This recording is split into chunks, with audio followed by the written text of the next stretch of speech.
অন্তর্বর্তী সরকারের উপদেষ্টা এরকম কান্নাকাটি করছেন। আমরা 15 বছর পালিয়ে পালিয়ে স্বৈরাচারের বিরুদ্ধে লড়াই। যদি কোনো ছাত্রছাত্রী ভাই বোনদের নিরাপত্তা নিশ্চিত করতে আমরা না পারি, তাহলে আগামী বাংলাদেশ আমরা কোনোভাবেই সুন্দরভাবে পরিচালনা করতে পারবো না।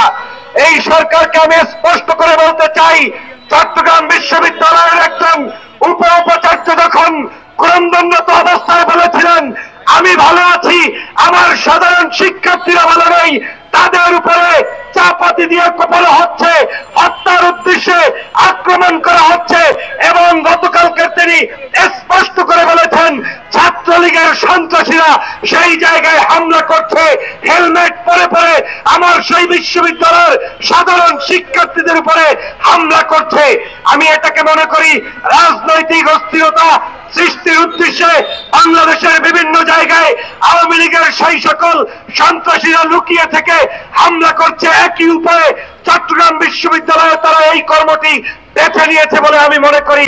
আজকের বাংলাদেশের সমগ্র বিশ্ববিদ্যালয়ের সাধারণ ছাত্রছাত্রীদের নিরাপত্তা বিধান নিশ্চিত করতে হবে। দল মত ভিন্ন আদর্শের হলেও বিশ্ববিদ্যালয়ের শিক্ষার্থীদেরকে নিরাপত্তায় ঝুঁকিতে রেখে বাংলাদেশের নিরাপত্তা কখনো সুন্দর হতে পারে না। আজকের যে চট্টগ্রাম বিশ্ববিদ্যালয়ে আমরা আক্রান্ত হয়েছি, ওই বিশ্ববিদ্যালয়ের একজন মেধাবী শিক্ষক ছিলেন বর্তমান ইন্টিরিয়ামের প্রধান উপদেষ্টা ডক্টর মোহাম্মদ ইউনূস। অথচ সেই ডক্টর মোহাম্মদ ইউনূসের বিশ্ববিদ্যালয় আজকে রক্তে রঞ্জিত। সেটা বাংলাদেশের রাজনীতির জন্য, এই আজকের অন্তর্বর্তীকালীন সরকারের জন্য অত্যন্ত বেদনাদায়ক এবং লজ্জার। সরকারকে বলতে চাই, আপনাদেরকে সুনির্দিষ্ট অভিযোগগুলো তদন্ত করে গ্রেপ্তার করতে হবে। আইনের মাধ্যমে ছাত্রলীগের কার্যক্রম যেভাবে বাংলাদেশে নিষিদ্ধ, বিশ্ববিদ্যালয় এরিয়া সহ বিভিন্ন জায়গায় তাদের সকল অপতৎপরতার বিরুদ্ধে আইনানুগভাবে ব্যবস্থা গ্রহণ করতে হবে।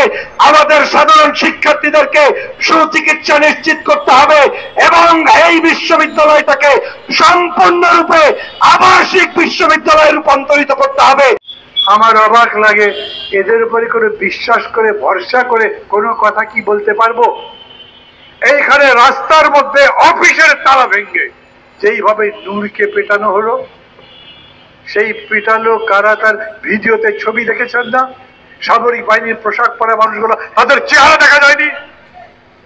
পুলিশ যারা করেছে তাদের চেহারা দেখা যায়নি। ওই লাল গেঞ্জি বা লাল টি শার্ট পরার তার কথা বলা হয়েছে, তারা অবশ্য গতকালকে বলেছেন তাকে গ্রেপ্তার করা হয়েছে।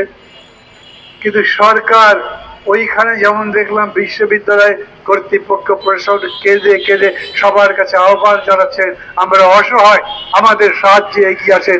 এইখানে মনে হলো যে আমাদের অন্তর্বর্তী সরকারের উপদেষ্টা এরকম কান্নাকাটি করছেন। আমি খুবই দুঃখিত, নিদারুণ মর্মাহত। আমি এর বিচার দাবি করছি। কার কাছে? আইনমন্ত্রী বিচার দাবি করে কার কাছে? এরকম একটা সরকারের কাছে আমরা কতখানি নিরাপদ? অল্প দিনের মধ্যেও যা যা দেখছি তাতে তো এই কথা বলবার আমাদের সুযোগ আছেই যে এই সরকারের কাছে এই নিরাপত্তা বোধ করছি না।